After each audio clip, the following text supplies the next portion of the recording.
বড় একটি দেশ তাদের আশীর্বাদ পুষ্ট শেখ হাসিনা তাদের দেশে পালিয়ে যাওয়ার পর এই দেশটি অনবরত মিথ্যা কথা সারা বিশ্বে প্রচার করছে। স্বাধীনতা এবং গণতন্ত্র যারা বিশ্বাস করে তারা ধৈর্যশীল। বন্ধুরা, নানামুখী ষড়যন্ত্র গণতন্ত্রে উত্তরণের জন্য যেটি বড় প্রয়োজন সেটি হচ্ছে নির্বাচন বিলম্বিত হলেই গণহত্যাকারী লুটপাটকারীদেরকে সময় দেওয়া।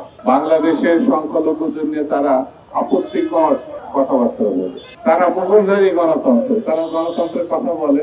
অশ্লীল এবং ঘৃণ্য বক্তব্য দেওয়ার পরেও বিএনপি প্রতিবাদ করেছে যে কোনো জায়গায় কোনো বক্তাকে আক্রমণ করেছে এমন কোনো ঘটনা নাই। বিএনপির নেতা কর্মীরা অত্যন্ত ধৈর্যশীল। তারা স্বাধীনতার ঘোষক শহীদ জিয়ার অনুসারী, বেগম জিয়ার অনুসারী, তারেক রহমানের অনুসারী। তারা গণতন্ত্রের অনুসারী। স্বাধীনতা এবং গণতন্ত্র যারা বিশ্বাস করে তারা ধৈর্যশীল। এখনো বিএনপির নেতা কর্মীরা ধৈর্যের সঙ্গে অবস্থান করছে।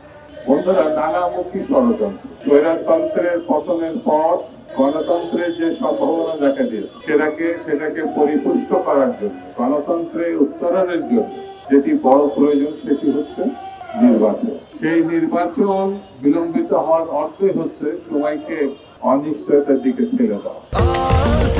স্বাস্থ্যকর অল টাইম হানিকম্ব, সব সময় অল টাইম হেলদি লাইফ। নির্বাচন বিলম্বিত হলেই পার্শ্ববর্তী দেশ যাদেরকে আশ্রয় দিয়েছে সেই কুচক্রী মহল, ষড়যন্ত্রকারী, গণহত্যাকারী, লুটপাটকারীদেরকে সময় দেওয়া, যাতে তারা বাংলাদেশকে অস্থিতিশীল করতে।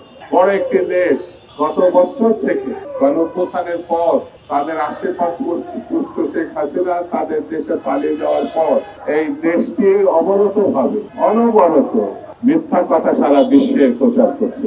বাংলাদেশের সংখ্যালঘুদের নিয়ে তারা আপত্তিকর কথাবার্তা বলে। বাংলাদেশকে ধন্যবাদ তো জানাই নাই স্বৈরতন্ত্রের কে উৎখাত করার জন্য। তারা মুঘলধারী গণতন্ত্র, তারা গণতন্ত্রের কথা বলে, সেটা মুঘলধারী গণতন্ত্র। সেই জন্য আমাদেরকে ধৈর্যের সঙ্গে পরিস্থিতি